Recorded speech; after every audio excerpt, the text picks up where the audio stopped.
Bonjour à vous et une très belle année à vous qui écoutez le Podcheck, le podcast 100% OK.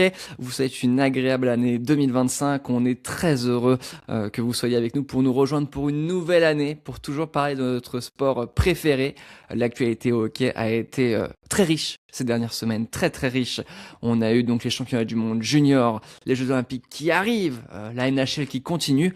Euh, Ça nous laisse un beau programme qu'on va digérer, comme la galette des rois. Et en parlant de rois, j'en ai deux avec moi pour faire cette émission.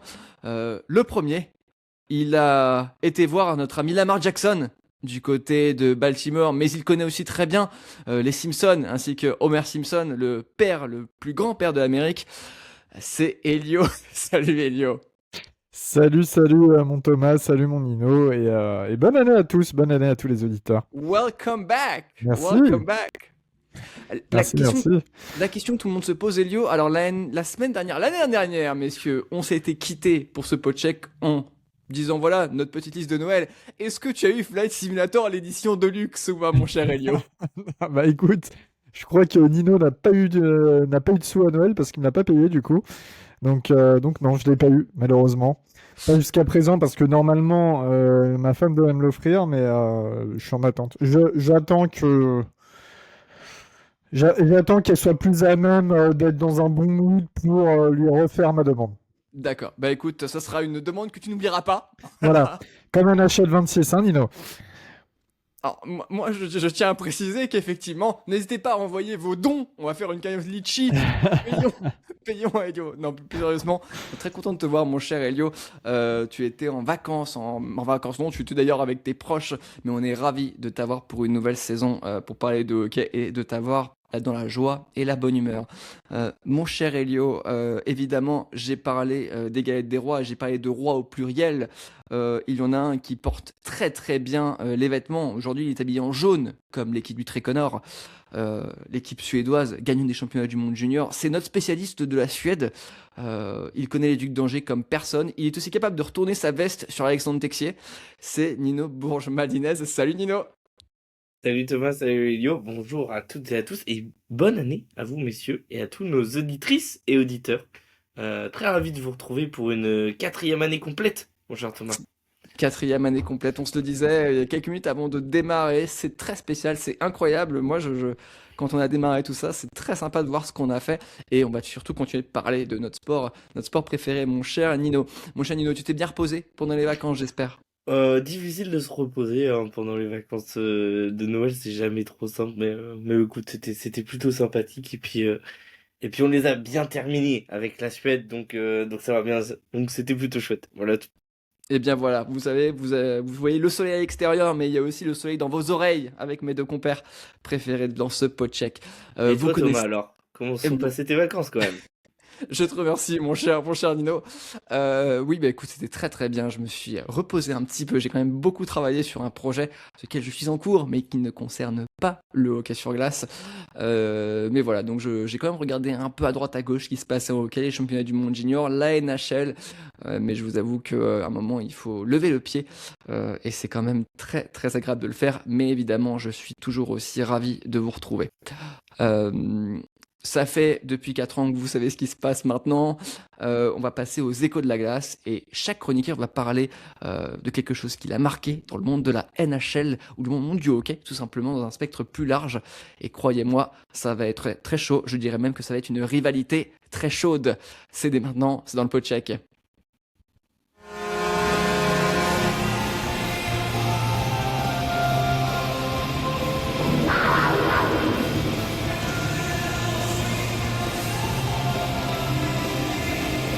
Et quand je parle d'une rivalité très chaude, je veux dire une rivalité passionnée, comme le disait le titre québécois. Mais avant d'en parler, messieurs, on va passer à l'actualité récente. La Suède, championne du monde junior. Nino, tu as le droit d'avoir été en fusion du côté de Buffalo. Je pense qu'il y avait énormément de gens heureux, plus de gens heureux qu'il y avait dans les tribunes à Buffalo. C'était catastrophique. Non, c'était dans le Minnesota, excusez-moi, pardon, le tournoi. un succès donc de l'équipe de Suède qui l'a emporté donc 4-2 sur la République tchèque. Le Canada gagne la médaille de bronze et les États-Unis se sont fait éliminer par la Finlande en quart de finale, eux qui étaient double tenant du titre. Cher Nino, je ne veux pas que tu me parles pendant 3 heures de Love Arenstam, qui est indubitablement le gardien de Södertälje en AEK, mais qui a aussi donné ses lettres de noblesse au Tricolore. Mais moi, je voulais te savoir, voilà, qu'est-ce qui s'est passé. Raconte-moi un peu ce point de vue du championnat du monde junior vu de la Suède. Bah écoute, pour la Suède, c'était assez simple, hein. Ils sont passés tout près de l'élimination en demi-finale face à la Finlande et une séance de tir au but irrespirable avec ce gardien, ce diable finlandais là, le gardien qui refusait de plier. Il a stoppé il a stoppé quasiment toutes les tentatives, hein, et il a fallu une réalisation d'Anton Fondel, qui était quand même l'un, si ce n'est le joueur le plus attendu du côté des Tricolores Nord. Et qui nous a sorti un tir un petit peu bizarre, pas le tir le plus inspiré qu'il est sorti de la séance, mais ça suffit finalement pour la Suède pour l'emporter, la Suède qui aurait pu être éliminée puisque la Finlande a eu le tir au but gagnant arrêté par Arenstam. Voilà, et après bon en finale c'était quand même plus facile pour la Suède qui s'impose 4-2 face à la République tchèque. République tchèque qui a sorti le Canada en demi-finale au terme d'un match électrisant lui aussi. Donc voilà, finalement le hockey européen a triomphé sur le hockey nord-américain pendant ces World Juniors et la Suède remporte son premier trophée aux World Juniors depuis 2012 et cette fameuse échappée de Mika Zibanejad face à la Russie, Zibanejad Afri, comme disaient les commentateurs de SVT à l'époque. C'est Euh, peut-être mon moment voilà. préféré de l'histoire des World Juniors, de l'histoire récente. L'explosion de Ah, joie, et le commentaire Sverige était overtime, fou Sverige sur cette. overtime. Incroyable, incroyable. Ouais, Dis-moi c'était. Nino, je me permets de te lancer un peu là-dessus. Euh, c'est qui pour toi le joueur qui a marqué le tournoi? Alors, je sais que beaucoup vont dire Love Arenstam ou Anton Fondel, c'est ceux qu'on a le plus vu. On pourrait aussi parler d'Ivar Stenberg, qui est entré plus que dans la lutte pour la discussion de numéro un. Mais moi je vais vous parler de Viggo Björk. Viggo Björk qui a 17 ans, qui a 17 ou 18 ans, c'est un des plus jeunes joueurs de cet effectif du Tricolore Nord, hein, Viggo Björk. Qui joue aussi du côté de 18. Je crois qu'il a 18 ans, Viggo Björk. Il va être drafté cette année. Il était attendu aux alentours entre la 10e et la 15e place dans pas mal de rankings nord-américains. Pour moi, le coaching staff de la Suède a montré qu'il était plus que responsable des deux côtés de la glace. On lui a donné des très grosses minutes, hein. On parle d'un joueur qui a joué plus de 23 minutes par match. Voilà, il a été clutch, il a scoré dans les moments importants. Il était rarement aux abois en défense. Offensivement, il était toujours bien placé, toujours lourd dans les duels dans la bande, toujours là où il fallait. Voilà, pour moi, c'est le joueur qui a fait le plus, la plus grande impression, ouais, pour moi et qui va gagner pas mal de place dans les scouting reports avant la draft. Donc voilà, Viggo Björk. C'est mon joueur coup de cœur de ce mondial, du côté de la Eh bien Suède. voilà. Ça c'est noté, mon cher Nino. Tu as parlé tout à l'heure, en débutant ta chronique, que les équipes européennes ont triomphé lors de ce World Juniors. Bah, il y a qu'à voir tout simplement les résultats, hein. La Suède bat donc la République tchèque, le Canada bat la Finlande. Mais en fait, on est vraiment sur un hold-up de l'équipe suédoise et de l'équipe tchèque. Par exemple, Adam Jiricek en défense et surtout de Wojtek Chiar qui lui a été considéré comme le MVP du tournoi. Lui qui est donc l'ailier gauche de la République tchèque, qui a été drafté cette année par les Los Angeles Kings. Est-ce que tu penses que l'on peut dire que les championnats du monde junior sont devenus maintenant une vitrine pour l'Europe? J'aurais tendance à dire que ça l'a toujours été. On a toujours vu des joueurs européens performer aux World Juniors alors qu'ils n'étaient pas forcément attendus très haut et puis grimper notamment grâce à ça. Maintenant, j'ai plus envie de dire que ça montre aussi que le développement n'est pas réservé au Canada ou aux États-Unis, que c'est pas eux qui ont forcément les meilleurs choix de draft, et que par exemple un Gavin McKenna qui est complètement passé à travers de son tournoi pour moi, voilà, qui a connu une saison un petit peu difficile en NCAA, c'est pas toujours très glorieux. Bah finalement, c'est pas parce qu'il est canadien sur le papier que c'est forcément lui le premier choix de la draft. Et pour moi, là, c'est World Juniors où on voit quand même de plus en plus de grosses nations européennes pointer le bout de leur nez. Bah, c'est aussi rappeler à la NHL, attention, il se passe aussi d'autres choses en dehors du Canada et des États-Unis. Parfois, la personne, le Nord-Américain qu'on voit comme le premier choix, ne l'est pas forcément. Ouais. Eh bien, écoutez, dédicace à Juraj Slavkovski, qui représentait la Slovaquie et qui est un de tes joueurs dont tu nous avais parlé, je crois déjà, Elio. Est-ce que tu as quelque chose à rajouter, mon cher Nino? Non, du tout, si ce n'est que le gardien de la Finlande avait le plus beau set de jambières que j'avais jamais vu, je pense. Voilà, je sais Eh pas si vous ben, l'avez vu, messieurs. Je vous invite à aller regarder sur Google. Je pense que si vous tapez pad Finland Goalie World Juniors, vous allez voir. Avec les aurores boréales et le décor de la Finlande, là, c'était magnifique. Voilà. Je sais pas si ça, je sais pas si c'est hyper efficace pour essayer d'attirer les shoots sur ces jambières. En tout cas, ce que je peux vous dire, c'est que ça rendait vachement bien à la télé. Donc voilà. effectivement, ça rappelle un peu les couleurs des Spartiates de Marseille. Ce Golipad avec les aurores boréales. Nino, on a parlé des World Juniors et on va rester dans l'actualité, mais on reste dans l'actualité culturelle. En cause, il y a une rivalité passionnée dont on parle, qui se déroule sur la glace, mais surtout devant la télévision, sur HBO Max et sur Crave au Canada, parce qu'il y a une série dont tout le monde parle. The Athletic en a parlé la semaine dernière, la NHL en a même parlé, c'est Heated Rivalry. Elio, tu peux nous faire un petit point sur cette série qui en fait affole tous les compteurs en termes d'audience, mais qui aussi affole le monde du hockey entier. Ouais, complètement. Alors, pour remettre en contexte, c'est une série tirée d'un livre. Moi, je connaissais pas du tout. Et là, il y a une semaine, bon, comme tu l'as annoncé, Thomas, j'étais aux États-Unis.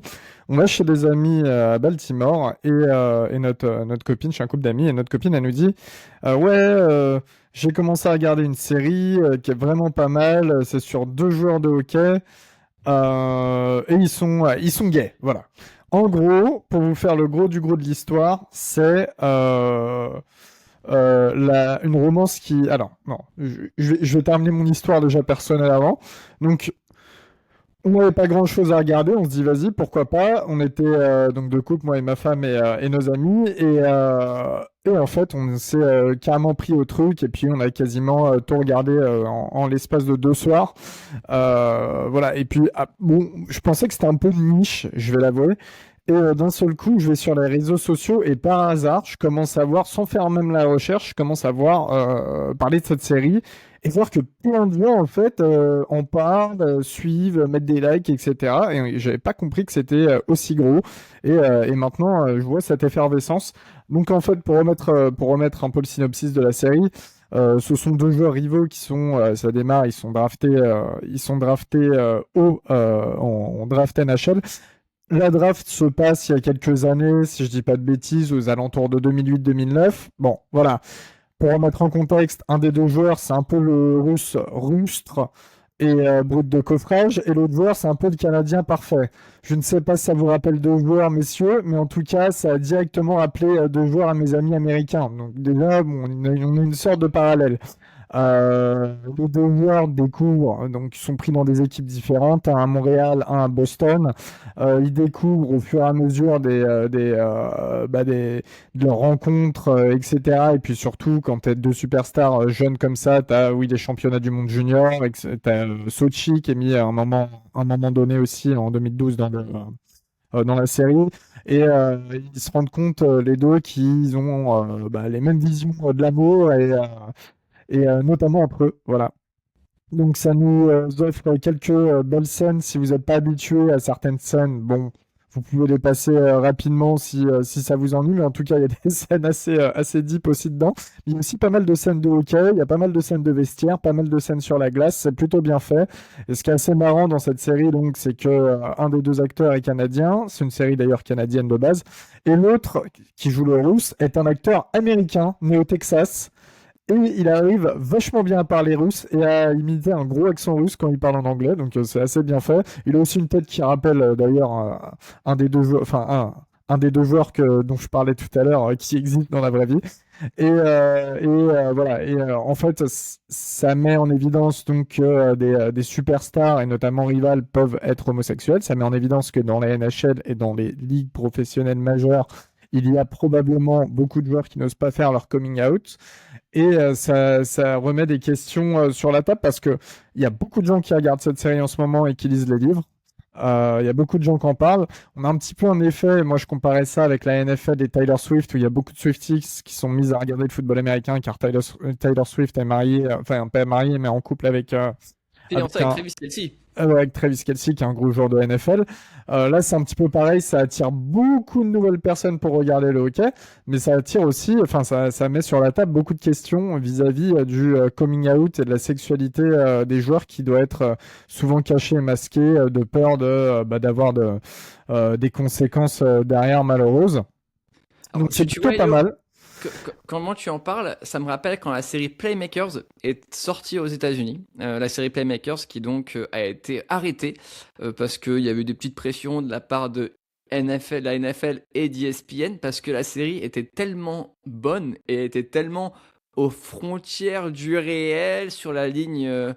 Et bien que la NFL a fait pression pour arrêter la série. Notamment, tu avais un épisode où le kicker qui a été sélectionné au Pro Bowl était gay et il y avait toute une histoire comme quoi tout était caché et c'était très intéressant. Alors, vous pouvez comprendre effectivement que Elio est à Baltimore et il ne regarde pas une série comme The Wire qui était filmée là-bas, mais qu'il préfère regarder Hated Rivalry. Euh, la C'est question. c'est une de mes deux séries préférées, donc j'ai préféré m'orienter vers le Canada et les beaux gosses russes. Alors, est-ce que le russe, il a une vitre, il a une visière teintée et est-ce qu'il marque de son bureau? Est-ce qu'il Ça va peut jusqu'à être lui, pousser le vis? ça peut être lui, mais il joue pas à Washington, il joue à Boston cette fois-ci. Voilà. Et l'autre joueur ne joue pas à Pittsburgh, mais à Montréal. Non, mais juste, en tout cas, enfin, la série est assez intéressante parce que, mine de rien, ça remet beaucoup donc, de questions en avant vis-à-vis de ça. On sent la NHL qui est à moitié gênée parce qu'ils ont envie de mettre la série en avant, sauf que littéralement, le réalisateur a dit que la NHL faisait rien de bien à ce niveau-là. Faut pas oublier que la NHL, c'est quand même la ligue qui a arrêté la Pride Night et ce genre de choses, de mettre des maillots aux couleurs arc-en-ciel. Il y a aussi, le fait que... Oula, j'allais dire quelque chose d'intéressant, mais évidemment, je l'ai oublié. Euh, Ne t'inquiète pas, mon cher Elio, ça va revenir. Ça va revenir. Tu parlais de la Prime Night et c'est vrai, alors je me permets de si, rebondir, mon cher alors, Elio, je t'en prie. C'est revenu. juste avant que j'oublie, je te laisse la parole, Thomas, je suis vraiment désolé. Il y a justement un des deux acteurs, celui qui joue le rôle du Canadien, Shane Hollander, qui expliquait qu'en fait certains joueurs l'ont contacté en privé, etc., pour le remercier mine de rien, d'avoir pris ce rôle et d'avoir fait cette série et que c'était bien, et que c'était bien pour que ça, enfin, pour que les gens n'aient pas peur finalement. Et il y a plusieurs gros joueurs apparemment de NHL qui l'auraient contacté. Eh bien, moi, la boucle est bouclée. Alors, Elio, moi, ça m'a fait écho à ce que m'avait dit un de mes amis d'Ottawa. Je vais le nommer Félix Giroir, un très bon ami à moi qui a été impliqué dans plusieurs clubs de hockey en France, qui me disait, alors lui, il était en gestion du sponsoring et gestion des accueils, donc des entreprises, des VIP, en fait, du traitement et aussi de l'accueil dans les patinoires des spectateurs. Et il m'a dit, on a sous-estimé le fait qu'il y avait de plus en plus de filles et de femmes qui venaient voir des matchs grâce à la New Romance et grâce à Rivalité Passionnée. Parce qu'en fait, maintenant, il y a énormément de femmes qui se déplacent pour voir des beaux garçons, oui, d'accord. Pour voir évidemment du hockey majoritairement, évidemment. Je vois que mon cher Nino fait la moue. Mais il veut pas commencer à être taquin, mon cher Nino. Mais voilà, donc c'est vrai qu'il y a un effet vraiment, tout ce qui est culturel pour le sport. Et voilà, vous pouvez le voir avec la New Romance dans les livres. La New Romance a contaminé d'autres modèles de sport, la Formule 1 notamment. Donc c'est vrai que c'est une porte d'entrée pour le sport et ça peut être bénéfique. Il n'y a, Voilà. pas de mauvaise porte d'entrée en fait, surtout quand c'est quelque chose de plutôt positif comme ça. Enfin, voilà, c'est pas une mauvaise porte d'entrée pour moi. Il n'y a pas de mauvaise porte d'entrée pour les sports et pour le développement des sports.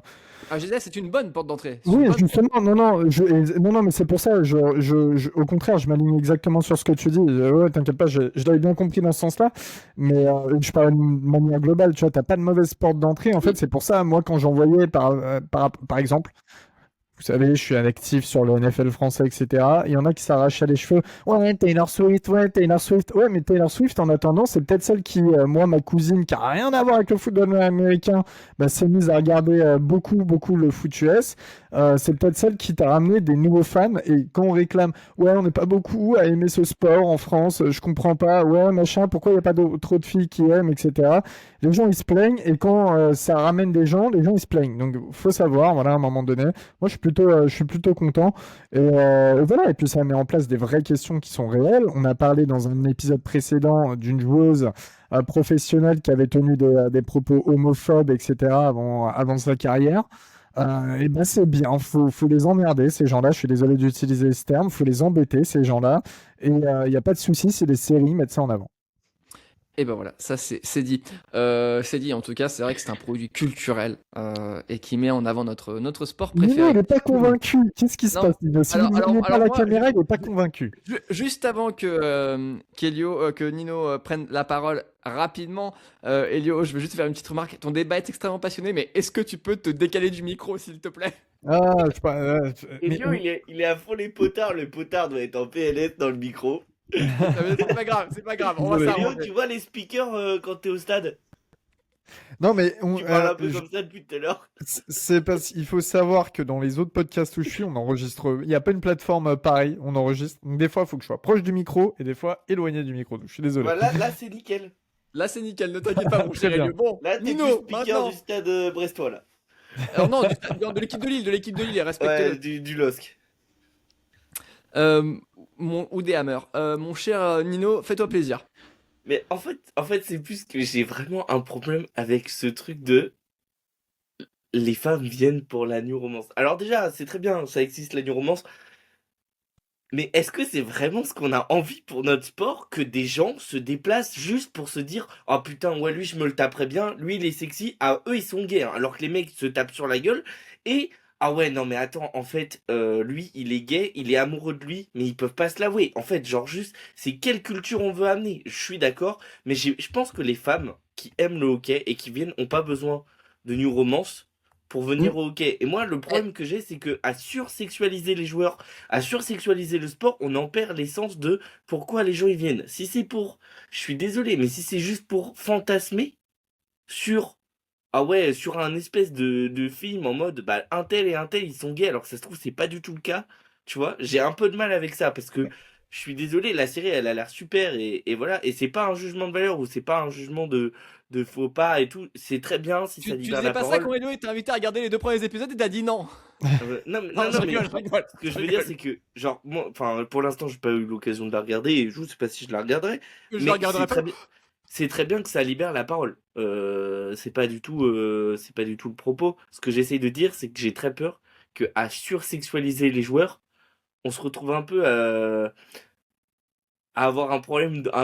Tu vois ce que je veux dire? Et Non, mais ce qu'il faut dire, Nino, c'est que c'est une tranche d'âge. Celles vraiment qui viennent pour ça, c'est une tranche d'âge où c'est des petites. À un moment donné, elles grandissent aussi. bah, je sais toi, Si Elio, tu je vois, par éviterai de dire exemple, ça parce que pour le coup, je connais des gens qui arrivent entre 25 et 30 ans, qui lisent de la new romance et qui vont à la patinoire pour fantasmer sur des gars, hein. oui, mais ça changera plus tard. Et puis, c'est pas grave. Au final, regarde, par exemple, Shane Pinto, il est magnifique, Shane Pinto, il est beau gosse, tout ça, voilà. Une fille qui se dit, ouais, Shane Pinto, beau gosse, ouais, je vais m'intéresser un peu au hockey parce que lui, je le trouve grave mignon, nanani. Et bah, ça te fait une nouvelle fan d'Ottawa qui habite au fin fond de la Hongrie. Pourquoi pas? Non, mais c'est vrai. Et puis, tôt ou tard, en fait, elle va s'intéresser à un joueur ou à des joueurs, un machin. Puis, elle va s'intéresser à l'équipe de ces joueurs. Au final, elle va tomber dans le truc et dans le sport. Je pense que c'est pas une mauvaise porte d'entrée. Évidemment, tout sera toujours romantisé. Tu le vois même dans le foot, tu vas au plus haut niveau, tu as des filles qui sont fans de Cristiano Ronaldo, enfin bref, c'est le cliché ultra originel, tu vois. Mais à côté de ça, t'en as plein aussi qui ont commencé à regarder parce que ouais, il y a des joueurs, Oui, mais ouais, il y a des beaux c'est gosses, ça ouais, le problème. Il nanani, y a et qui aussi. sont devenus fans d'équipe et qui Mm. finalement suivent à fond maintenant, tu vois. Il n'y a pas de mauvaise porte d'entrée.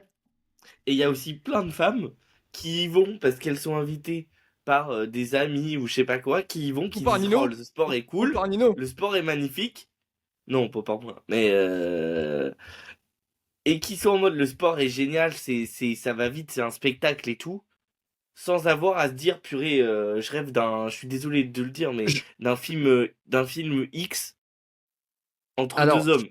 je suis d'accord, mais je pense que ce qu'on veut dire par là, on veut pas dire que ce n'est pas uniquement pour ça qu'elle s'intéresse à ça. Oui, On parle vraiment du voilà. système de porte Ouais, mais d'entrée. imaginez un seul moment qu'on disait, tu vois, demain, ils te sortent la même série entre deux gymnastes. Tu vois des hommes débarquer dans dans les gymnases pour aller voir de la gymnastique. Tout le monde dirait qu'il y a un problème. Alors, ça, c'est un autre sujet. Que Ça, c'est un les autre hommes sujet. sont plus un problème que les femmes de manière générale, ouais, disons-le Oui, aussi, Ça, hein. mais au global, tu ça, c'est vois, un autre alors. sujet. Mais c'est comme parler, enfin un tout petit aparté, messieurs, sur la Formule 1. Beaucoup de personnes ont regardé Drive to Survive, beaucoup de filles, de femmes ont regardé Drive to Survive en disant ah oui, Hamilton il est mignon, oh Leclerc il est mignon. Elles regardent un, deux Grands Prix et puis après le train passe ou alors elles restent, mais ça reste un public en plus pour la Formule 1, alors qu'ils vont peut-être admirer les combinaisons extrêmement moulantes des pilotes, mais elles vont s'intéresser au sport. Alors c'est sûr qu'effectivement ce n'est pas pour c'est dommage pour les hardcore fans qui se disent mince, ils ratent peut-être l'essence du sport. Pourquoi on aime ce sport? Mais cependant, moi je me dis qu'il peut y avoir des fans, comme l'a très bien dit Elio. Si elle est fan de Shane Pinto, elle ira sur les applications de Paris, pardon, excusez-moi, euh, et C'est elle vrai. se mettra à supporter Ottawa et qui sait, elle va acheter un maillot, elle va se mettre à aimer le sport et du coup, si on se rencontre un jour, on pourra parler de ce sport. Voilà. Ouais, de toute Oui, façon, non, celles qui mais. viennent vraiment juste parce que le joueur il est beau gosse et tout, elles dureront pas dans, enfin, ça sera pas dans la durée. Tu vois ce que je Ou veux dire? alors elles vont à Dallas, Texas pour voir les Stars. Parce que Tyler Seguin, Et- il est vraiment extrêmement beau. Non, mais en fait, c'est Euh, plus que oui, il y a ce côté un peu perdre l'essence du sport et aussi, enfin. Ouais, moi, j'ai un peu peur qu'il y ait une. Enfin, je trouve ça un peu triste de sursexualiser des joueurs qui ont rien demandé, qui sont juste là pour faire leur job, qui font le spectacle et qui sont Ouais, tellement enfin, plus que c'est juste des aussi des mecs. joueurs qui vont sur Tinder dès qu'ils jouent à l'extérieur, hein, faut pas Oui, mais il y a l'oublier Demandez non à plus. Coach Ouais, Mais les Singer, joueurs pourquoi de c'est il a pas pas hockey, appelé Ted l'inverse. bon, Non, McRae. mais j'ai pas dit je sais pas l'inverse. si Mais ça les oui, mais dérange tant justement, que il y ça a un d'être autre problème avec sursexualisé. ça. Oui, c'est un autre problème, c'est que les hockeyeurs, ils ont déjà une réputation longue comme le bras. Tu leur files des groupies qui ont vu que des films comme ça et qui vont du coup, bon, je dis pas tout le monde est comme ça, hein. Je dis pas, attention, mais ça va arriver. Tu vois ce que je veux dire? Ça va arriver. Il y aura forcément un moment donné où tu vas entendre une histoire. Ouais. Et je trouve ça un peu dommage, alors qu'en plus, du coup, on oublie aussi toutes les femmes qui vont à la patinoire sans avoir ce lien un peu cet attrait un peu sexuel, tu vois, genre. Et par contre, d'ailleurs, Donc, c'est l'alerte du pot check comme quoi Ted McRae a trouvé un nouveau mec. Elle n'est plus avec Cole Sillinger ni The Kid Laroi, mais elle est avec Jack Hughes au New Jersey Devils. c'est vrai? Ouais, Mais les gars, c'était vous le l'alerte. savez pas, ça fait au moins 3 semaines que c'est connu, hein. On s'est fait couper pour ça? Non. Oui, bah voilà, Monsieur, tiens, regarde Ted McRae, l'exemple même de ce que Nino avance. Ouais, et bah, Elio, tu peux me rappeler qui était en train de se foutre de sa gueule à Tech McRae quand sur sa pochette d'album, elle foutait ses jambières de gardien à l'envers? Oui, c'est vrai, c'est C'est vrai. toi. Donc, Mais bon, en tout cas, et Nino, t'étais il y là. a Oh, un c'est une truc. OKX. Il y a un truc, messieurs. il y a un truc d'assez vrai et pour conclure là-dessus que tu as dit et qui est bien, c'est qu'il y a beaucoup de filles qui suivent le hockey qui sont littéralement passionnées par le hockey. notamment en France. Il y a beaucoup de filles qui suivent le hockey, qui sont accrochées aux équipes de Magnus ou même d'autres équipes. Mais moi, j'en vois en tout cas pas mal sur les réseaux sociaux et qui sont vraiment là pour l'amour du sport. Et à chaque fois que je suis allé dans des arènes aux États-Unis et même au Canada, parce que j'étais allé à Montréal, tu as quand même beaucoup de femmes qui sont de vraies supportrices, qui sont vraiment là pour leur équipe. Et c'est un sport peut-être un des sports où j'ai vu le plus de parité, j'ai envie de te dire. Et ça, c'est plutôt cool. Voilà. C'est pour ça que Je je trouve Et ça très rappelle, beau vachement- nom au passage, je viens de remarquer. je rappelle l'anecdote que j'avais eue à l'aéroport de Raleigh où j'avais rencontré cette fan des Hurricanes, pure et dure, qui envoie régulièrement des messages disant t'as vu, ils ont gagné, t'as vu, ils ont gagné. Bah voilà. En Les même temps, femmes. c'est les deux seuls fans des Hurricanes qui existent, donc bon. Bon, mon cher Nino, je vais peut-être pouvoir faire ma chronique maintenant. Allez Thomas, Parce à que- toi. Il y a des Parce beaux que, gosses comment dans te les dire, Jeux Olympiques. Attends, Non, la tier list des joueurs les plus sexy, c'est tout de suite avec Thomas Wollock. Alors, premier, Tyler Seguin. Numéro 2, Brad Marchand. Non, alors, mais. Oh, Smash or pass with Thomas Wollock.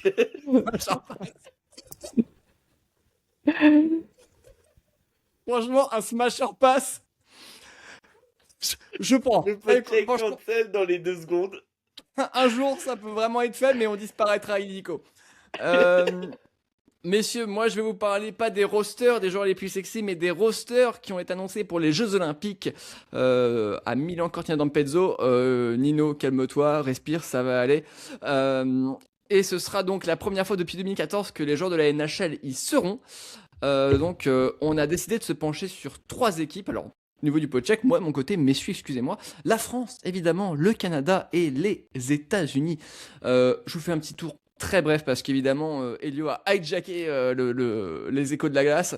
Mais en France, messieurs, la France est de retour aux Jeux Olympiques depuis 2002, où la France avait terminé dernière. Évidemment, les joueurs à surveiller, eh bien, il y a Alexandre Texier, 26 ans, qui joue au Canadien de Montréal, qui joue maintenant sur la première ligne à Montréal, qui réussit pour l'instant sa transition de manière excellente avec les Canadiens de Montréal.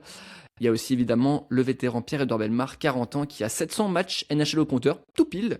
Les adversaires des Bleus, messieurs, il y aura la Suisse, la Tchéquie et le Canada. On va pas se mentir, messieurs, pour la France, l'objectif, ce qui est important, c'est de prendre du plaisir et de voir un peu pour les Jeux Olympiques de 2030 comment ça pourrait se passer. L'objectif des Bleus, on peut le dire, c'est les quarts de finale et peu importe si c'est avec ou sans playoff. Je précise que les femmes débutent le tournoi le 5 février face à l'Italie. Voilà, l'équipe de France, il y a une non-sélection qui a fait beaucoup parler, c'est celle de Tim Boson. On vous laissera regarder ce qui s'est passé dans l'équipe, dans les quotidiens suisses, notamment à Blick, parce que Tim Boson a dit que c'était une vengeance de monsieur le sélectionneur Yorick Trey, et Yorick Trey a répondu que c'était un choix sportif. Donc voilà, donc ça c'est pour l'équipe de France et ça a fait énormément parler. Évidemment, messieurs, comment ne pas parler des Jeux Olympiques et le hockey avec l'équipe des États-Unis? Alors, les États-Unis, c'est simple, on prend le Four Nations Face-Off et on recommence. 21 joueurs, messieurs. Il y a 21 joueurs de l'équipe américaine qui a été présent au Four Nations Face-Off. Qui sont aux Jeux Olympiques dans le roster olympique. Les nouveaux joueurs, ce sont Quinn Hughes, Tage Thompson, Clayton Keller et le défenseur Seth Jones. L'objectif, c'est clairement la médaille d'or. Mike Sullivan est le coach de l'équipe américaine, comme au Four Nations. Hein. Et vraiment, l'équipe américaine, elle sera à regarder de très près parce qu'on sera dans une approche grit and grind. En gros, on va jouer avec de la passion, de la physicalité. C'est pas une équipe pusillanime. Voilà, c'est une équipe qui manquera pas d'audace, qui va attaquer et qui va être très physique. Donc voilà, les États-Unis qui joueront la Lettonie, le Danemark et l'Allemagne. Et enfin, messieurs, la machine de guerre, la Ferrari des années 2000, comme on pourrait l'appeler, l'équipe canadienne. Alors eux, ce n'est pas 21 joueurs des Four Nations Face-Off qui prennent, mais 19. Il y a des joueurs incroyables qui vont être dans le roster, qui vont faire leur arrivée. Il y a Tom Wilson, Borbat et surtout McLean Celebrini. Jeune joueur, attention, regardez-le, parce que ça va être historique de le voir jouer sur la scène internationale. Une absence de taille, celle de Sam Bennett.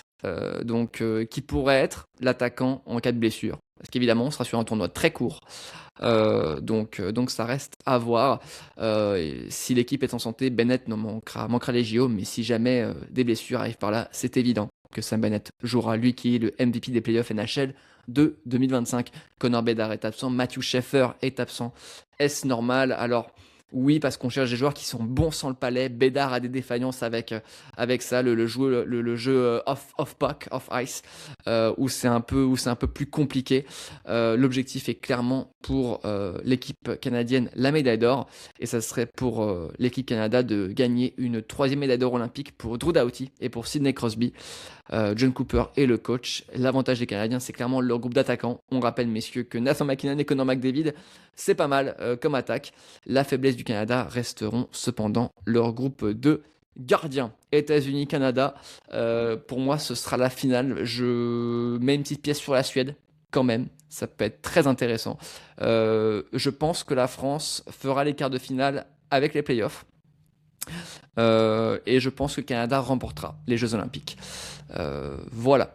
Audacieux. Messieurs. Pardon? Audacieux.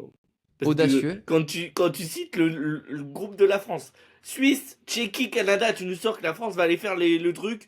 Alors, je sais pas qui y battent, Thomas, mais va falloir que tu me dises que t'as fumé. Parce que... Alors, il faut savoir que tu auras beau être dernière de ton groupe, tu accéderas aux playoffs. Ouais, mais... Il faut gagner un match de playoff pour aller en quart de finale. Sur un match, tu peux jouer. Ouais, mais il y a des grosses équipes qui vont aller en playoff, quoi. Je suis d'accord, mais sur un match, tu peux jouer. Des surprises, ça arrive. Voilà. Ouais, mais t'as dit qu'ils iraient sans playoff, Thomas. J'ai dit que... Mais moi, j'ai foi. T'as dit qu'ils iraient sans playoff. Moi, je te prends. Non, mais moi je suis d'accord avec Nino. Enfin, là on se repose sur le cadavre de Bellemare et Texier. Waouh, il y a Texier qui finalement va au JO. Waouh, super. Ah, Texier, il va passer Enfin, de jouer l'équipe avec a fait pas rêver, hein, Suzuki. sinon. Il va passer de jouer avec Kofil Suzuki, il va jouer avec Pierre Cridon et Thomas Thierry, ça va lui faire tout drôle. On va avoir de la belle bagarre. Ça, par contre, tu vois, on peut peut-être, oui, remporter un match en bagarre, en hit et tout, peut-être. Alors, écoutez, moi ce que je vous dis, c'est que c'est mon point de vue, évidemment, et là je vais me rattraper, évidemment, c'est mon point de vue optimiste sur la situation. Mais pour être honnête, j'ai lu un excellent article d'Hockey Archive qui parlait donc de l'équipe de France, mais aussi de la pire équipe, éventuellement. Et l'article était sobrement intitulé La France ne sera pas la pire équipe aux Jeux Olympiques. Et oui, non, parce que ça sera l'Italie. L'Italie existe. L'Italie existe. Donc moi je vous dis, ça c'est mon pronostic, on va dire réaliste. Si l'équipe de France est devant l'Italie, on a réussi nos JO. Voilà, parce Moi, que je suis d'accord. En plus, l'Italie à domicile. Ouais, mais Thomas, si tu cites le Figaro, la France est en pleine progression car elle a battu l'Italie. Ah, tu vois, il faudra que tu répètes parce qu'on a été Ah, censuré. les gars. Ah bah, j'étais en train de te dire, et si tu lis le Figaro, la France est en pleine progression car elle a battu l'Italie 2-1. Voilà. Je vous invite à lire ce magnifique article du Figaro qui confond équipe de France masculine et équipe de France féminine, qui vous parle de progression alors que toutes les équipes de France masculine ont été reléguées dans les 2 dernières années, que l'équipe de France féminine est en D1A et pas en élite alors qu'il y a 2 ans elles y étaient encore. Et qui évidemment nous parle de patinoire en pleine forme alors qu'il y a des endroits, il y a des trous dans la glace. Mais Pour bref. vous dire combien les sections des sports sont prises au sérieux dans certains gros médias ou journaux français. Mais bon, Messieurs, bref. donc voilà, donc ça c'était pour parler des Jeux Olympiques et des rosters. Vas-y Nino, je t'en prie, hijack Thomas, ma chronique. Excuse-moi, j'ai une question. Non, c'était une question pour toi. Est-ce que pour toi, Lane Hudson et Cole Caulfield devaient aller au JO? Non. Et Nick Suzuki, pardon. Non. Oh, si, Non, quand même, Caulfield. Non, je crois que c'est qui se fait snob? C'est Suzuki ou Caulfield? Pour moi, les deux. Hein. Enfin, plus Caulfield quand même. Plus hein. Caulfield, plus Caulfield. Plus Caulfield. Moi, encore une fois... T'es pas canadien, t'as pas à répondre. Non, mais l'approche de ces Jeux Olympiques, les rosters canadiens et américains, ça va être des gros gabarits. Et malheureusement, je pense qu'il va y avoir peu de place pour la finesse de jeu.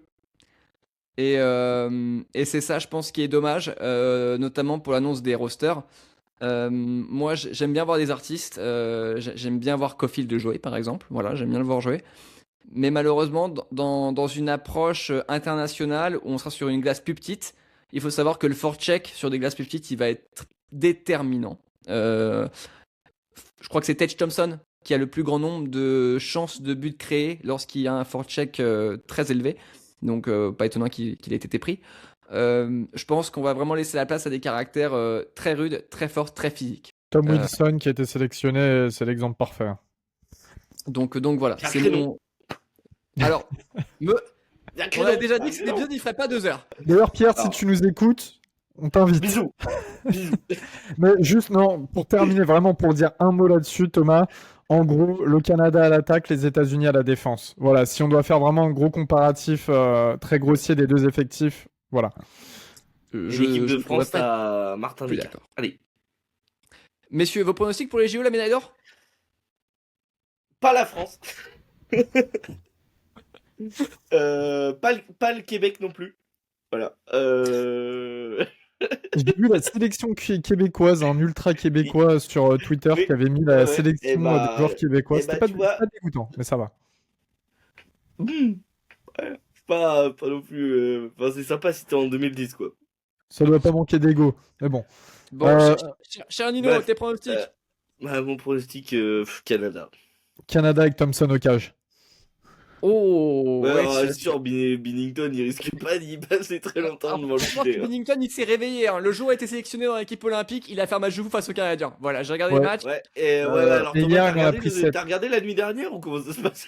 Ouais, il en a pris 7, il a pas voulu sortir de la glace. Et Joel Hofer, qui est le Canadien, le gardien remplaçant, Il a s'est été caché. caché. Il s'est caché. C'était n'importe quoi. Alors, moi, je vous avoue que j'aime beaucoup le tweet des Chicago Blackhawks suite à ce match où Oui. Chicago marque le 3e but et il marque Non, Saint-Louis. Waouh, je sais plus où c'est drôle. Saint-Louis qui marque, Saint-Louis scores et ils mettent le même cut. C'est Chris Paul score to Chris cut de Paul lead qui to cut 63. la lead à 42 points. Allez, 42. Je sais plus, Voilà. je pense dans ma tête c'était genre 63, mais c'était très drôle. Non, c'est 42 points. Mais voilà. Donc, messieurs, c'était ma 3e chronique sur les Jeux Olympiques. Voilà, messieurs. Question Thomas, est-ce que t'es prêt à accueillir des spectateurs chez toi parce que t'es pas très loin de l'Italie et vu qu'apparemment tout sera pas fini, est-ce que t'es ok pour accueillir des spectateurs depuis chez toi? Avec plaisir, avec plaisir. Moi, j'ai dit, si on dit jamais il n'y a pas de patinoire à Milan, il y en a une à Monaco. Voilà, la Ok. patinoire, elle est encore valide sur le port, là où la Formule 1 passe. Messieurs, on va passer au dossier de la semaine et on est très en retard, mais c'est pas grave. C'est ma faute. Ça va aller vite.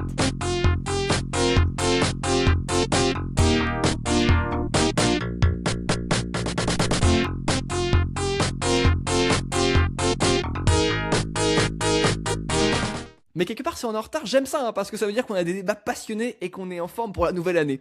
En regardant évidemment Heated Rivalry. Je sais quoi faire ce soir grâce à toi, Elio. Je vais vous parler, messieurs. Je vais vous demander. On a réfléchi pour ce podcheck, pour parler de la NHL évidemment. Il y a plusieurs choses à mi-saison de la NHL qui se sont passées. Les 3 points, on va parler du trophée Calder, de la division Pacifique et donc du meilleur joueur de la conférence Est. Mais pour débuter donc la NHL et pour revoir un peu son actualité, chaque année c'est un peu le marronnier du hockey, c'est la course au trophée Calder. Alors, il y a beaucoup de choses qui se disent. Il y a un éclair de génie du côté des Highlanders avec Matthew Sheffer. Il y a aussi du côté canadien Ivan Demidov et un autre joueur qui est d'une fraîcheur incommensurable, Beget Seneke, que notre chien Nino vous avait déjà parlé il y a déjà 2 ans. Donc voilà, et la personne pour en parler, qui de mieux que notre cher Elio, parce qu'en plus dans les discussions il y a un certain Ryan Leonard qui est aux Washington Capitals. Donc voilà, est-ce que tu peux nous parler un peu du trophée Calder, mon cher Elio? Ouais, le trophée Calder, il est très simple. Il va être gagné par Matthew Sheffer cette année. Voilà. On peut passer à la chronique suivante. Voilà, Elio on enchaîne. a perdu accessoirement 50 abonnés du côté de Montréal. Non, Sur la carte, il y a pas meilleur que lui. En réalité, Matthew Schaefer, donc, qui est un défenseur, qui a été le premier pick de cette année à la draft à 2025, du côté des New York Islanders, bah, ne cesse d'éblouir. Il a 18 ans à peine, il est tout juste majeur. Enfin, majeur en tout cas au Canada, pas aux États-Unis. Il est le troisième meilleur en tant que défenseur, troisième meilleur pointeur des rookies. Il est ultra solide, il a une maturité qui est totalement déconcertante et en fait, il a réussi, et on va le dire, c'est en une énorme partie grâce à lui, à mettre l'équipe la plus nulle de la division métropolitaine à la deuxième place de la division métropolitaine. Cette division qui est assez folle. Les Islanders, on les aurait jamais attendus comme potentiel playoffable cette année. Vraiment, on les attendait dans les deux derniers. Et pas avant-dernier, quoi. Donc, non, Matthew Schaffer qui sort une saison juste purement exceptionnelle, qui est vraiment. Enfin, il a une solidité défensive, il n'hésite pas à aller au contact et à la bagarre aussi avec des plus gros gabarits et des plus anciens. Il a enfin, je sais pas, et pour moi, il va terminer capitaine assez rapidement dans cette équipe. Il y aura pas de souci là-dessus. À côté, oui, c'est vrai que tu as d'autres candidats comme Ivan Demidov qui était beaucoup attendu à Montréal, qui est à 36 points cette année. Il y a 10 buts pour 26 passes décisives. Il y a Ryan Leonard qui est plutôt constant, mais bon, voilà. On a un autre candidat qui monte pas mal, c'est Jesper Wallstedt, le gardien suédois de Minnesota. Donc, Minnesota qui se retrouvait dans une situation avec Marc-André Fleury qui partait à la retraite. Ils avaient Gustafsson comme gardien, enfin ils ont toujours Gustafsson comme gardien numéro 1 et Wallstedt s'est vraiment imposé comme finalement un quasi titulaire. Il est à 11 victoires pour 2 défaites et 4 défaites en overtime en tout, donc c'est extrêmement bien, mais il a 23 ans en même temps, Wallstedt. On parle d'un Matthew Schaefer qui a 18 ans, les autres joueurs ont tous 19-20 ans, il y a aussi Beckett Sanicki. Mais celui qui impressionne le plus sur tous les points, globalement, c'est Matthew Schaefer. Et puis, en plus de ça, contrairement aux autres, il a beaucoup plus de temps sur la glace parce qu'il a une moyenne de 23 minutes 50 par match sur la glace. Voilà. Pour un défenseur en première année, c'est quand même incroyable. C'est Ouais. des niveaux de Zdeno Chara quand il était Après, chez les Boston Bruins. Ils sont trois, excuse-moi Nino, juste, je crois qu'ils sont trois défenseurs à avoir joué autant de temps lors des 20 dernières années. Brock Faber en fait partie. Et je sais plus qui sont l'autre. Il y a un autre. Enfin bref, il fait partie de ce trio, Schaefer. Ce qui est incroyable, c'est que quand Schaefer est arrivé dans la ligue, bon, il y avait son histoire dont on a beaucoup parlé, mais il y a ses comparaisons il a très vite amené ses comparaisons à être amenées. Moi, je me souviens, peut-être premier mois dans la NHL, on le comparait déjà à Bobby Orr, et en fait, c'est là où vous vous dites que ce gars-là, il a des performances d'un attaquant, alors que c'est un défenseur. Il pourrait être attaquant dans certaines équipes poussiéreuses de la ligue. Il pourrait l'être. Il pourrait l'être. Et encore une fois, moi, ça me fait penser un peu à Kel Makar, qui, on en dira beaucoup de choses, est un défenseur, mais un défenseur offensif. C'est le genre de joueur qui a redéfini son poste, Kel Makar. Et ben moi, je vois en Schaefer une redéfinition de son poste aussi. Parce qu'il montre qu'on peut aller en attaque et il montre aussi qu'on peut garder cette fraîcheur au niveau de la jeunesse. Et je trouve que c'est très très fort de sa part. Et d'autant plus que, tu vois, contrairement à Kyle Makar, justement, on en parlait pas mal avec Nino enfin, dans l'émission, Schaefer, je trouve que défensivement, il est encore plus solide que Kyle Makar. Beaucoup plus solide même. On avait tendance à dire avec Nino, bah, c'est bien un défenseur qui marque et qui attaque, mais faut aussi qu'il sache défendre. Un peu comme les latéraux foot maintenant. Défensivement, il est très fort aussi. Et La moindre défensivement, il est super fort. Là, il est à plus 10 en plus-minus. Là, je regarde sa stat en direct, c'est le 53e meilleur joueur en plus-minus actuellement. Enfin, déjà, c'est bien pour une équipe comme les Islanders. Et il a donné aussi une sérénité à Sorokin qu'on n'avait pas vu depuis un petit moment. Et alors, tu vois, à la différence d'un Alexander Nikishin, qui lui est aux Hurricanes, on est vraiment sur un défenseur, je vais pas dire pas un shutdown défenseur, mais qui produit moins. On a vraiment plus un défenseur classique du côté de Nikishin, alors qu'effectivement, Matthew Schaefer, c'est plutôt un défenseur qui va dans les deux côtés de la patinoire, un défenseur de c'est 200 pieds. hybride. Hein. Voilà, exactement, hybride. Je cherchais C'est le mot. pas un défenseur offensif à la Makar ou à la Oui. Hudson, mais c'est un défenseur hybride. C'est pas un shutdown, tu vois. Moi, tu vois, j'aurais plus tendance à le comparer à Quinn Hughes. Et je sais que Capacité Quinn Hughes- de shut down l'adversaire en face, capacité de dire quand il est sur la glace, de dire de toute façon ça passera pas, et en même temps d'avoir cette production offensive, tu vois. Il y a une question, Elio, que je voulais te poser, c'est que est-ce qu'un contender au Calder, il a plus de chances de l'emporter s'il est dans une équipe performante ou au contraire si elle est mauvaise? C'est une bonne question parce qu'il peut être exposé ou non. J'ai envie de te dire que McLean Celebrini nous a prouvé qu'être dans une mauvaise équipe, ça pouvait te donner ses clés pour aussi montrer à quel point t'es bon. Après, ce qu'il faut pas oublier, c'est que quand t'es dans une mauvaise équipe, tu peux vite ne pas bien progresser enfin voilà, t'es pas fait pour être rapidement meilleur. Donc pour moi, un joueur qui vraiment en première année se montre assez fort dans une équipe mauvaise, c'est un joueur qui mérite largement le Calder. Après, même si tu arrives dans une équipe forte et que tu surnages quand même dans une équipe forte, c'est que tu es fort aussi, il faut pas l'oublier. Donc, pour moi, il y a un peu des deux, mais c'est vrai que je donnerais plus quand même l'avantage à un joueur qui est dans une équipe faible et qui se démarque totalement. Et par exemple, un Connor Bedard qu'on attendait énormément du côté de Chicago, qui était pas terrible, j'ai trouvé un Celebrini beaucoup plus flamboyant l'année dernière du côté de San Jose, contrairement à Bedard lors de sa saison rookie. Mais Bah, du San coup, tu vois, Jose, il tu y as avait quand parlé même moins de de pression. San José. J'ai envie de te dire, ça fait une transition parfaite pour la deuxième chronique de ce dossier sur la mi-saison en NHL. Elio, je vais vous parler, messieurs, de la division Pacifique. Parce que donc la division Pacifique, messieurs, je ne sais pas si vous avez regardé, c'est très très compliqué. Alors la conférence Ouest, ce n'est un secret pour personne, elle est vue comme la plus forte, mais en réalité, messieurs, cette saison, c'est la division centrale qui sauve les meubles. On pourra remercier Dallas et Colorado qui roulent sur la ligue, surtout Colorado. Pour vous dire, petite anecdote sur la division Pacifique, donc de 8 équipes qui va de Vegas jusqu'à Vancouver, la différence de but à l'heure actuelle est de 0 ou de négative pour l'intégralité des équipes qui jouent dans la division Pacifique. Les trois meilleures équipes, pour vous dire en termes de points, qui sont Vegas, Edmonton et Seattle, bah, elles seraient dans les profondeurs de la division métropolitaine. Donc dans la conférence Est. Et ça, messieurs, je trouve que c'est assez marquant pour être distingué, même si évidemment l'Est est assez bordélique et que c'est très serré. Mais voilà, c'était assez marquant pour être noté. Il faut savoir aussi que sur les 5 pires défenses de la ligue, 4 sur 5 sont dans la division Pacifique. Anaheim, San Jose, Vancouver et Edmonton.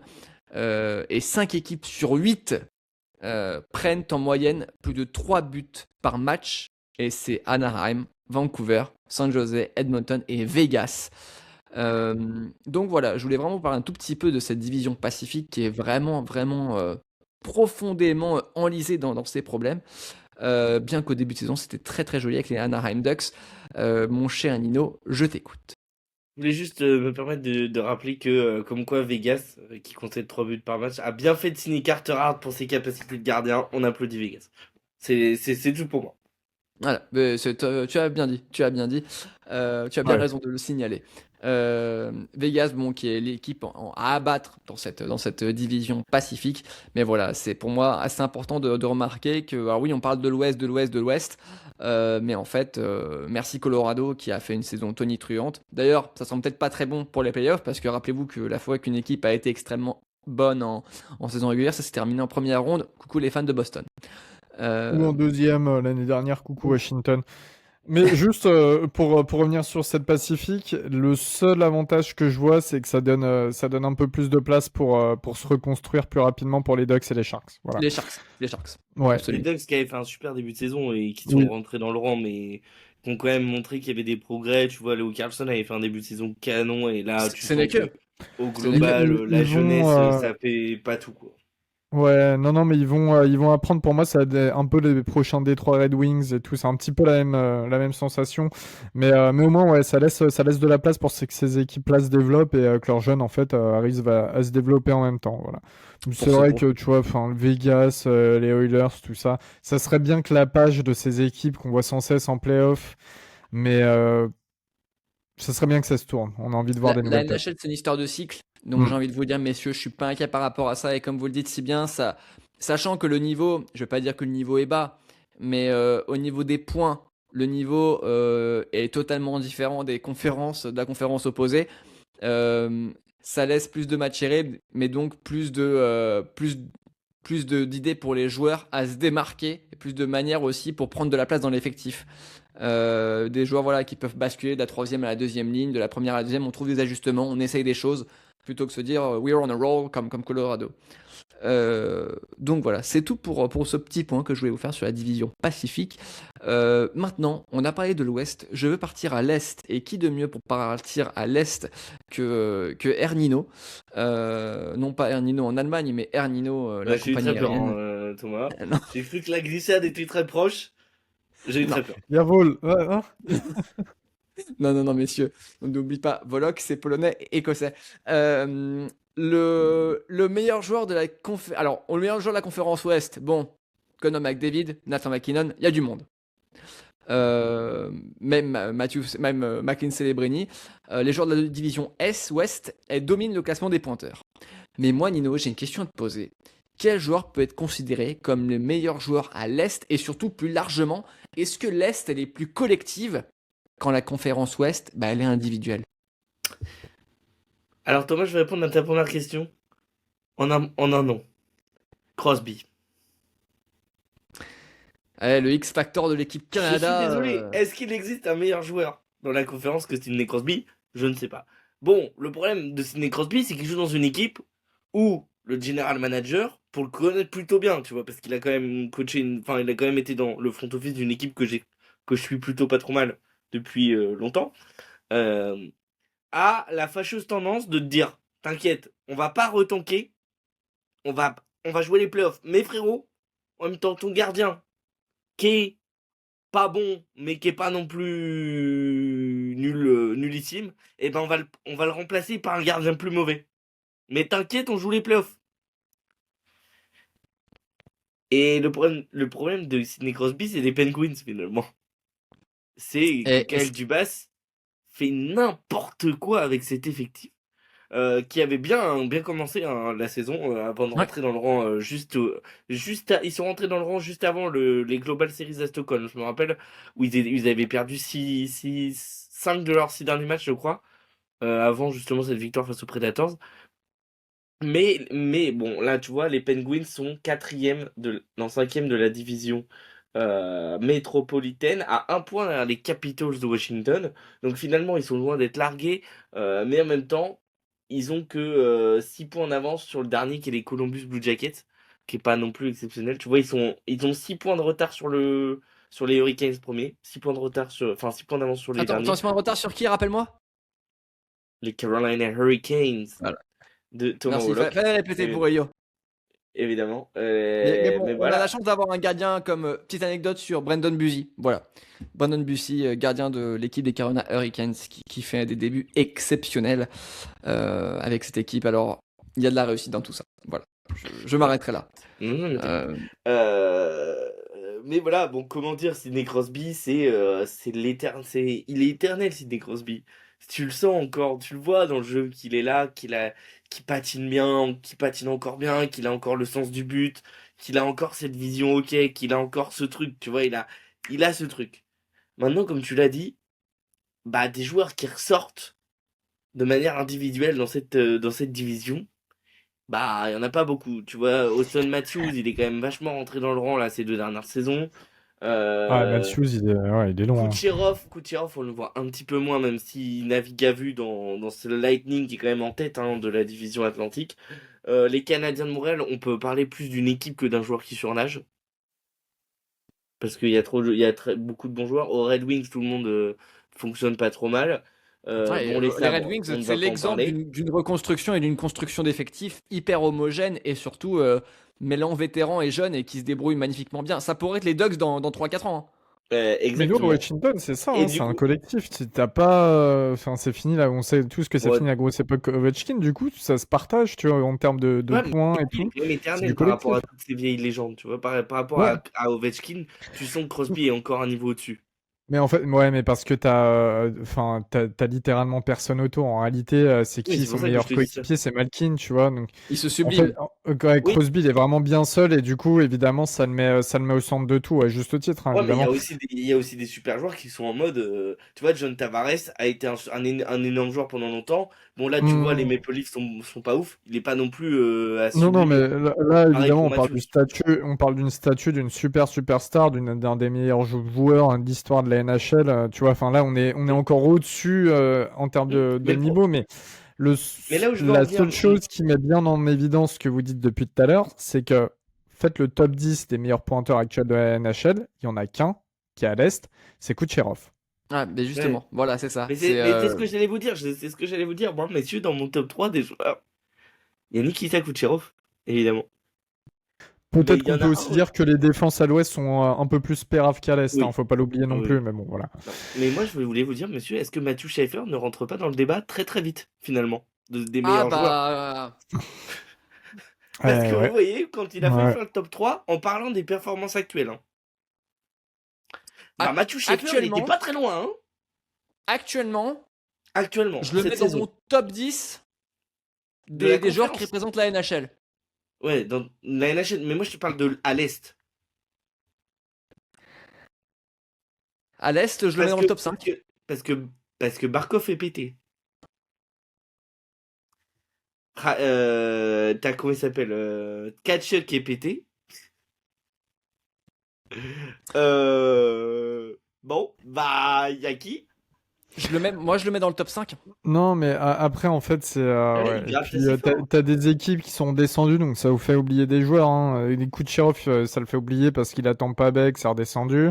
T'as Kucherov, Pasternak qui est le oublié parce Lightning qu'il est est à leader, hein. Boston, que c'est redescendu. Enfin, tu Et vois, bah t'as pas mal justement, de et bah Mais choses. justement, moi, Pastranac, messieurs, je le mets très très haut dans mon classement, hein. oui, oui, mais c'est ce que j'allais vous dire. Vous avez Pasta, mais au final, mais on parle de performance actuelle, hein. Pasta, c'est pas non plus. Oui, en fait, Oui, Morgan pour moi, il y Geeky. a le grand. Pour moi, il y a le Non, grand oublié que vous moi, oubliez mon tout top le temps 4, et que vous détestez, Zach ouais. Werenski, voilà, qui est le meilleur défenseur à Ouais, mais l'Est. le problème, c'est qu'ils sont. Ouais, mais Werenski joue à Columbus et Columbus, ils sont derniers. Et ben non, mais tu vois, encore une fois. ah bah, alors là, tu vois, Non, mais je te parle de performance actuelle. Moi, dans mon top, j'ai quand même Sidney Crosby, Nikita Kucherov, Morgan Geeky, quand même. Morgan Geeky, qui est instoppable. Et il y a Matthew Schaeffer dans les 5. pas dégueulasse, Tu vois, pas dégueulasse.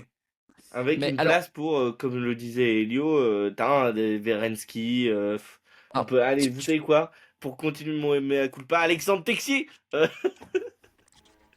sacré Nino, il veut se faire pardonner.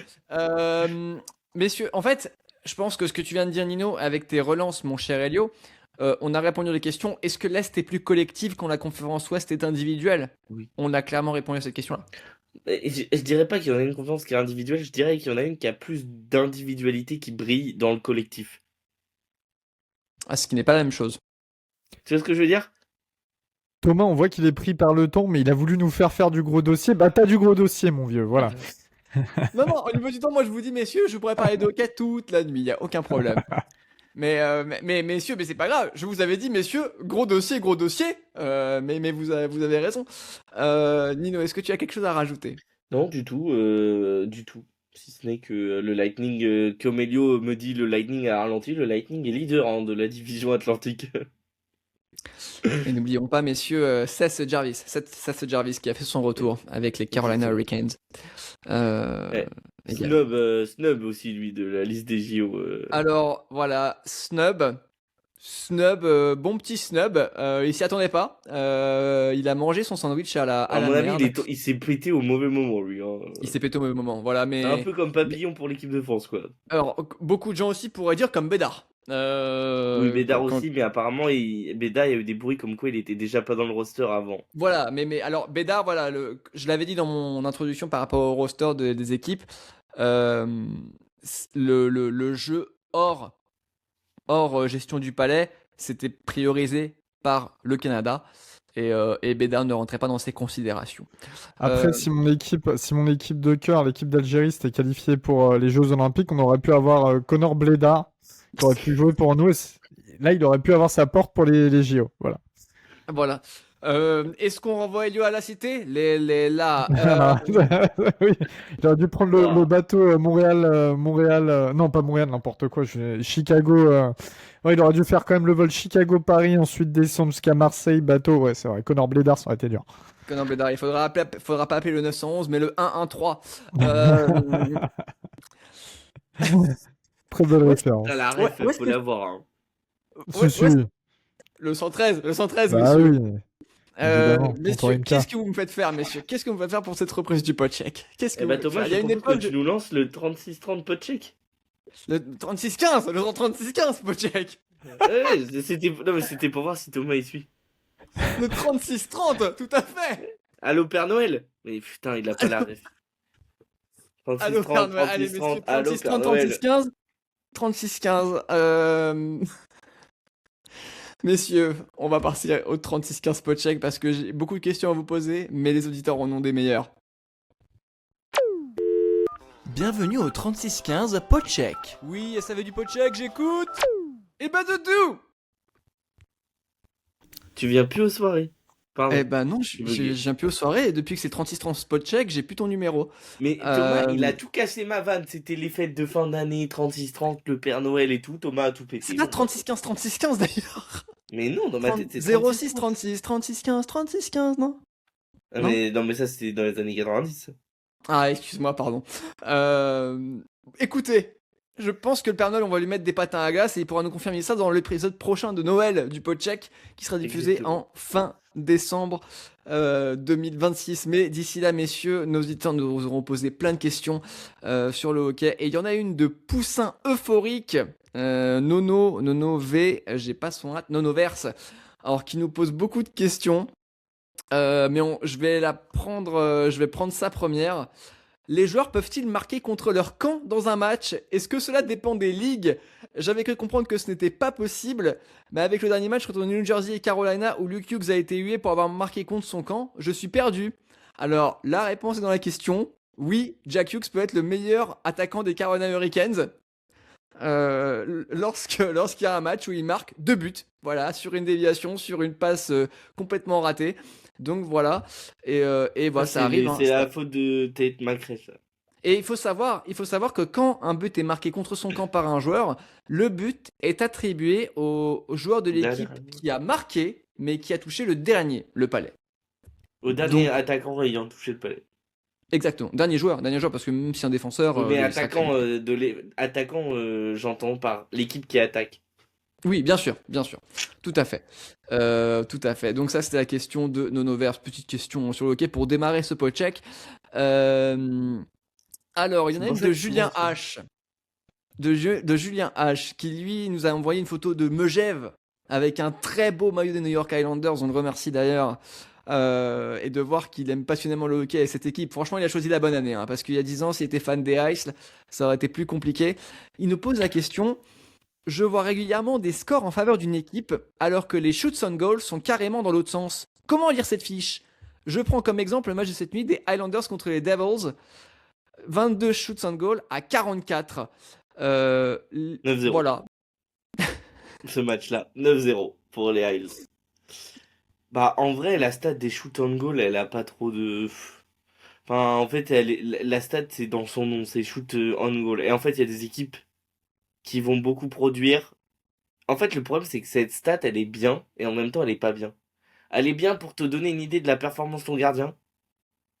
Et en même temps, bah, pour l'analyse d'un match, c'est quand même pas vraiment une super métrique, parce que du coup, quand il y a une équipe qui a shooté 40 fois, si elle a shooté 40 fois de la bleue, qu'il y avait personne devant le gardien, et que le gardien l'a vu venir, en fait, bah en fait, c'est super, ça te fait 40 tirs à la cage, mais ça veut pas dire que t'as mis le danger, quoi. Ouais, et puis et l'équipe en face, si elle est solide défensivement, bah oui, peut-être qu'elle va shooter moins, mais elle va être plus efficace sur entre guillemets le peu d'attaque, le peu de tir qu'elle aura. Les contre-attaques. Elle va pas encaisser énormément de buts non plus. Donc voilà, c'est une stat qui, moi, me permet de boire à chaque fois quand je vais à Washington. Je crois que j'ai dit dans un épisode avec une amie, on a ce jeu. On boit une gorgée de bière à chaque tir contre nous qui est compté. Voilà. Et après, Lors de ça, c'est vrai que c'est pas une stat qui est trop parlante. Faut vraiment regarder le contenu du match pour comprendre Donc derrière. on voulait dire que si les Caps avaient la défense des Highlanders, Elio serait littéralement bourré à chaque match. Oui, c'est ça. Et d'ailleurs, félicitations à Julien parce que il nous disait précédemment qu'il suivait le hockey depuis peu et qu'il s'y était vraiment mis, et notamment nous écoutant. Donc déjà, merci pour ça énormément et bonne année à toi. Mais surtout félicitations à lui parce qu'il n'a pas fait le bon wagonneur qui va direct chercher une équipe forte. Il a été chercher l'équipe qui était vue comme littéralement une des 3 plus nulles avant la saison. Donc bravo à toi. Moi, j'adore ce type de fan. Voilà. Et ben voilà, il faut le dire. Alors n'oubliez pas, évidemment, si Elio est allé à Baltimore, c'est parce qu'il voulait aller à Washington, mais il avait regardé un match des Capitals et il s'était trompé dans l'avion. L'abus de bière est dangereux pour la santé. Euh, Dernière question, messieurs, de Swill95, qui nous pose une question, et là, on va en parler. J'ai l'impression que c'est vraiment son cheval de bataille à Swill. Il nous dit, que pensez-vous des différentes EDF en jeunes? Le système de formation est-il à la ramasse? On peut faire un parallèle avec la formation québécoise, je pense, vu qu'ils ne mettent aucun joueur au JO.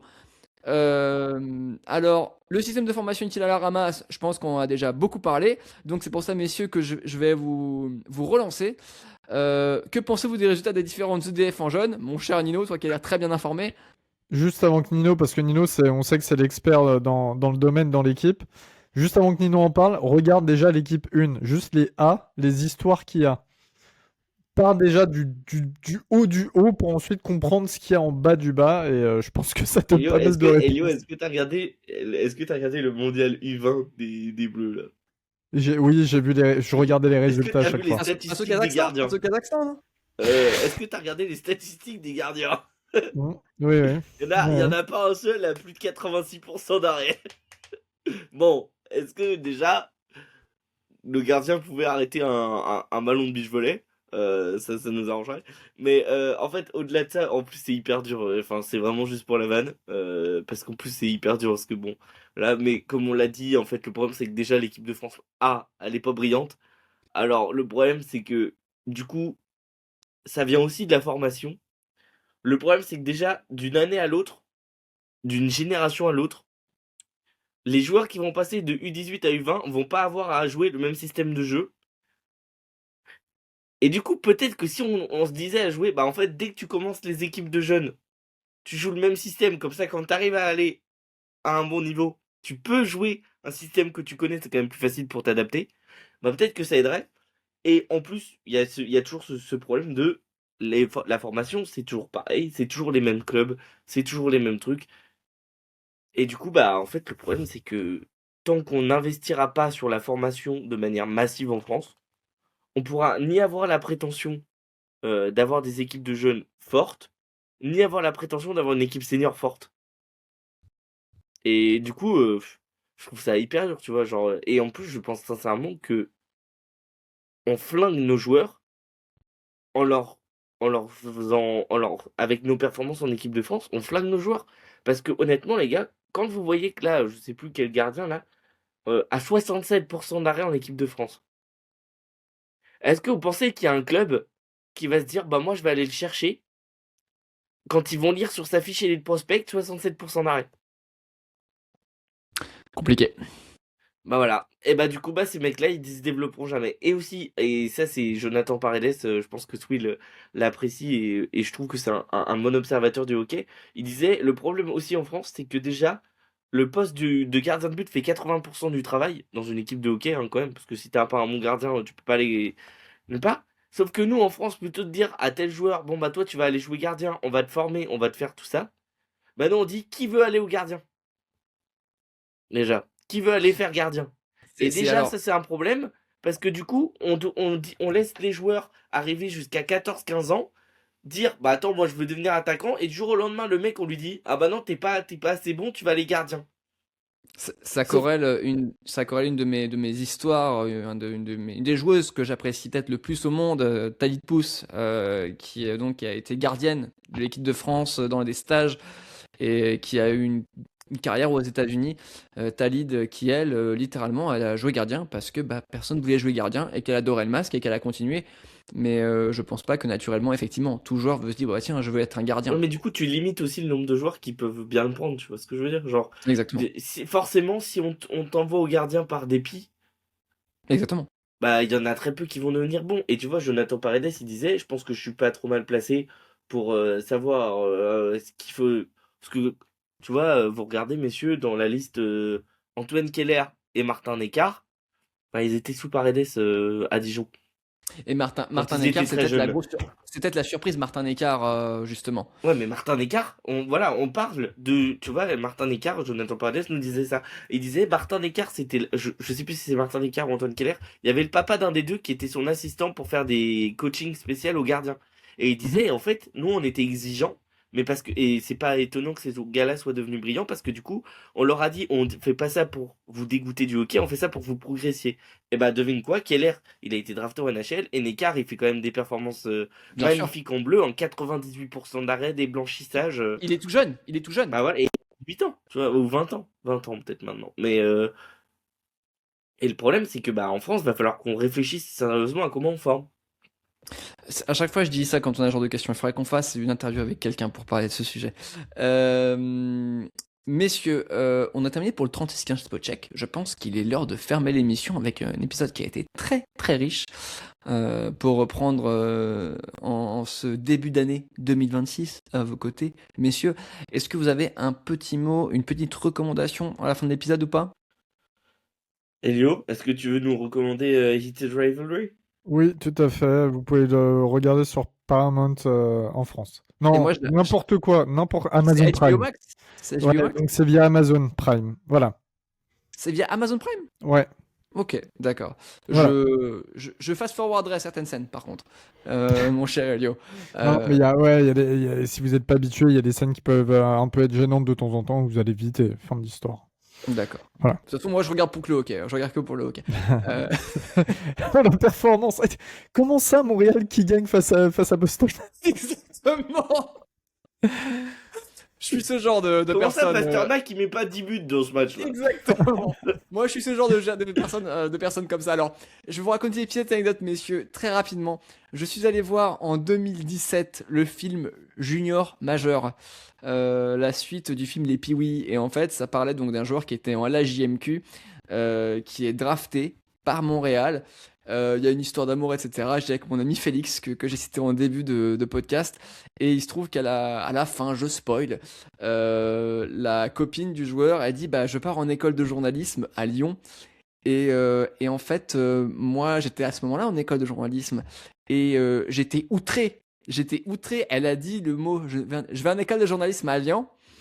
Je peux vous assurer que mon ami Félix qui était à côté de moi il m'a dit mais je t'ai entendu dire mais il y a pas d'école de journalisme à Lyon, c'est du n'importe quoi. Eh, Thomas, tu veux rigoler? Parce que quand tu m'as Vas-y. dit ça, le premier truc auquel j'ai pensé, bah, il y en a pas d'école de journalisme à Lyon. Voilà, et ben voilà, La bise à tous nos amis du 69. Voilà. Ah ouais. exactement. Tous nos amis de ce très beau département. Euh, mais voilà, oui, mais c'est fou. Voilà, c'est le genre de choses. Ouais. J'ai hâte de C'est très regarder drôle. ça, mon cher Elio. C'est pour ça qu'avec et Thomas qui va se dire mais putain comment il manie le puck, mais moi je fais pareil avec Monaco là hors le Rocket, mais en fait je pourrais jouer dans son équipe là. Mais oui, moi je pourrais jouer dans cette rivale. Par contre, madame serait pas très contente. Et moi non plus, je pense d'ailleurs. Mais messieurs, euh, une, une petite recommandation, mon cher Nino. Bah non, pas forcément de recommandations. J'avais plutôt une petite information que je n'avais qu'on n'a pas transmise pendant l'épisode. Les New York Sirens disputeront le 4 avril prochain un match au Madison Square Garden. Il me semble que c'est contre j'ai oublié l'équipe. Je me demande si c'est pas Vancouver. Je On me va demande si regarder c'est ça, pas- mon cher Nino, me revenir. je j'ai- ou si c'est Seattle. Il me semble que c'est une des deux équipes d'expansion. Ça se trouve, je me trompe complètement, mais je sais. Il me semble que je suis bon Et sur ce la sera date. face au Seattle Torrent. Bah, c'est ça, face au Seattle Torrent, ce sera au Madison Square Garden le 4 avril, si je me trompe pas. Ce sera la Exactement. première fois que le Madison Square Garden et que New York accueillera un match. Donc c'est chouette parce que pour le coup, New York Sirens qui se baladaient entre l'arène des Devils et l'arène des Highlanders vont vraiment pouvoir jouer à New York Downtown. Et ça, c'est cool. Et aussi, voilà, je me permets de faire toute petite pub parce que, comme vous le savez, il y a la finale de la Coupe continentale la semaine prochaine. Et étant donné que ce n'est pas diffusé en France, I don't know why. We say goodbye, we say hello. Oh, excellent, Euh, en petite référence aux Beatles. Magnifique. Exactement. Mais ni Hockey France TV, qui diffuse quasiment toutes les compétitions qui concernent une équipe française, ne diffusera pas le match. Sport en France n'a pas acheté les droits alors qu'il l'avait fait il y a 3 ans. Et du coup, Donc tu annonces visiblement, que tu as acheté les droits. alors j'aurais beaucoup aimé, mais je n'ai pas l'argent, Thomas. Mais du coup, c'est diffusé sur Nottingham Panthers TV à 17 balles le match. Voilà. Mais du coup, je vais le streamer en mode radio. Voilà, je vais commenter en mode radio sur YouTube. Ce sera sur la chaîne de Stade Duc, Stade Duc, mais je mettrai peut-être un lien sur Twitter. Voilà, si vous voulez venir soutenir. Ce sera mercredi à 15h30, vendredi à 15h30 et samedi, on sait pas encore l'horaire, c'est en fonction des résultats des deux autres matchs. Mais voilà, c'est si vous voulez venir me soutenir, que je sois pas tout seul à commenter mon match devant mon ordi. Et Mais il en voilà. profite pour faire sa pub. Et- Il en profite pour faire sa pub, mon cher Non, Elio, mais t'as vu? deux comptes à suivre sur Twitter, Stade Duc et New York Sirens France aussi, qui Yes. existent, à qui on fait des gros À qui bisous, on fait- qui nous écoutent d'ailleurs. Voilà. Exactement. Messieurs, j'allais dire n'oubliez pas le podcheck, mais bon, apparemment, être corporel, c'est Non, c'est bon, c'est Mais bon. Thomas, les corporel, gens c'est qui pas écoutent le 2026 podcast sont apparemment. déjà abonnés au podcast. Mais justement, réabonnez-vous, tu vois. Non, effectivement, Staduc, il faut le dire, Staduc, Nino, tu sais l'appréciation qu'on peut te porter, mais sincèrement, ce que tu fais avec Staduc, c'est incroyable. Tes visuels, tes recherches, tu mets de la passion et du cœur à l'ouvrage pour faire ce média qui donc parle de l'équipe de l'intérieur, donc des Ducs d'Angers. Donc félicitations à toi, je vous invite vraiment à regarder. J'aime bien les stats analytiques, mais j'avoue que quand c'est fait par Nino, c'est bien mieux. Donc voilà, donc allez suivre Stadu qui fait un très bon travail et très réactif. Et en plus, on peut dire que t'es un peu un reporter sur le beat, hein, t'es un peu un insider des Ducs d'Angers. Bah, je suis là aussi, hein. Alors, la chance que j'ai, c'est qu'étant donné que j'écris aussi pour Archive, généralement, il y a le compte-rendu du match écrit. Le lendemain, 24 heures après le match, vous avez vos stats avancées qui sont faites à la main. Et en même temps, vous avez les insides, les infos des confs de presse parce que j'ai accès, donc c'est plutôt chouette. Voilà. Peut-être Thomas, faudra que Et je te parle d'un projet que j'ai en tête, faudra que je te parle, mais voilà. Il y a plein de belles choses qui vont arriver et merci pour le shootout, les gars, ça fait trop plaisir. c'est le shootout, et en tout cas, c'est un shootout qui va être rentré, parce qu'évidemment, on n'oublie pas que tu écris également pour le magazine Slapshot, comme certaines personnes autour de cette table. Comme Thomas Euh, Wollock qui va vous parler des Jeux Olympiques très bientôt, il me semble. C'est très possible. J'ai rendez-vous demain pour ça. On va terminer cet épisode, messieurs. C'était un plaisir d'être avec vous, messieurs, mesdames, les garçons, les filles, tout le monde qui sont en train de nous écouter dans la voiture, dans les transports, en voiture, en vélo, je ne sais pas, mais en tout cas, c'est un plaisir de vous avoir avec nous pour parler de notre sport préféré. L'épisode était assez conséquent, mais c'était à la proportion du nombre d'amour que l'on vous témoignez et du nombre d'amour que l'on a pour notre sport préféré. Je m'excuse également, messieurs, pour parler énormément dans ce podcast, mais bon, la passion, T'inquiète. messieurs. Et vous retrouverez Thomas Wollock dans Rivalité lascive, son nouveau podcast de Dark Romance autour du hockey, évidemment. Alors, vous savez quoi? Va y avoir. Allez, je balance une petite vanne. Enfin, c'est pas une vanne, c'est une vraie histoire. Vous saviez que, alors, bon, j'écris des livres sur la Formule 1. Bon, voilà. Et un jour, j'étais en séance des dédicaces. Et je croise deux libraires qui ont mon âge. On discute. Et puis, moi, j'aime bien me tenir au courant de ce qui se passe dans le monde de l'édition parce que j'adore écrire. Voilà, j'adore écrire. Plus jeune, j'écrivais des histoires sur le hockey. C'était pas Hated Rivalry, mais c'était quand même, je pense. Si je les retrouvais, je pense savoir où je peux les retrouver. Je pense que j'avais peut-être 10 ans d'avance. Et bien en fait, ces deux personnes de la librairie m'ont dit mais tu fais quoi? Et je dis bah moi j'adore la Formule 1 et j'adore le hockey, je joue un petit peu au roller hockey mais tranquille quoi. Dire mais c'est idéal pour la new romance et tout. Et je dis ah ouais mais c'est quoi la new romance? Et là ils ont commencé à m'expliquer. Et en fait je me dis mais ouais et il y avait eu un moment, des petites discussions pour que j'écrive éventuellement une new romance sur le hockey. Donc voilà, est-ce que ça sortira? Est-ce que ça sortira pas? Soyez-en sûrs, en tout cas, je pense que on s'en souviendra. Exactement. Ouais, mais Et que pour Elio l'instant, aura un ça tourne personnage dans autour de l'histoire, ça tourne autour de Vettel, Senna et Max Verstappen pour l'instant. Donc Et- bon. Exactement. Mais le hockey n'est jamais loin. Le hockey n'est jamais loin, n'oublie pas. D'ailleurs, Thomas qui a pas fait, enfin, parce qu'on a chacun fait un petit peu notre promo, allez, l'épisode 1h23, c'est pas grave. Thomas, ses livres sont disponibles hein, sur Amazon, sur la Fnac, si je dis pas de Ouais, c'est bêtises, clair. donc n'hésitez pas Thomas Wollock. Et à moi lui donner j'attends une toujours qu'il me pièce. dédicace mon livre de Vettel. Que je suis allé acheter hein, à la Fnac comme un bon. En fait, j'achète tous les livres de Thomas. J'attends. Un jour, il va venir me voir. Il va se retrouver avec une pile de livres comme ça. Avec Thomas, je vais lui faire dédicace, s'il te plaît. Mais avec plaisir. Mais vous savez quoi, monsieur, pour vos anniversaires, il y en a un qui est en mars, je crois le 7 mars, si je me trompe pas. Ah, 16. le 16 mars. Ah ouais, c'est Euh, bien, mais t'es pas loin. le 16 mars, et il y en a un autre qui arrive également, je crois. Voilà, je pense qu'on va s'arranger. Messieurs, voilà, donc c'était la Ouais, il y petite a beaucoup promo. à payer en mars, je crois, mon Thomas, hein, donc Il y a voilà. beaucoup de choses qui se passent en Ouais, mars. ouais. Mais voilà, donc effectivement, la new romance sur le hockey, peut-être que ça verra le jour un jour. Mais donc voilà, c'était une époque où je me suis rendu compte que tiens, le hockey et la lecture, ça fait bon ménage, surtout chez les filles. Messieurs, on va terminer l'épisode. Merci beaucoup pour nous avoir rejoints. Mon cher Elio, j'ai vu que tu te hochais la tête négativement. Mais Bon, moi, je suis un homme, ça m'a bien intéressé aussi, hein, donc... effectivement, effectivement.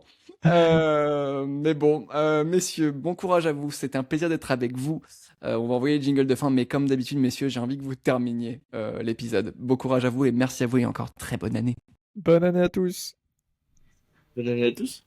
Ceci est la fin de l'épisode du Podcheck que Thomas nous a demandé. Thomas nous demande de finir et au final il met le jingle. Mais tu fais quoi, Thomas?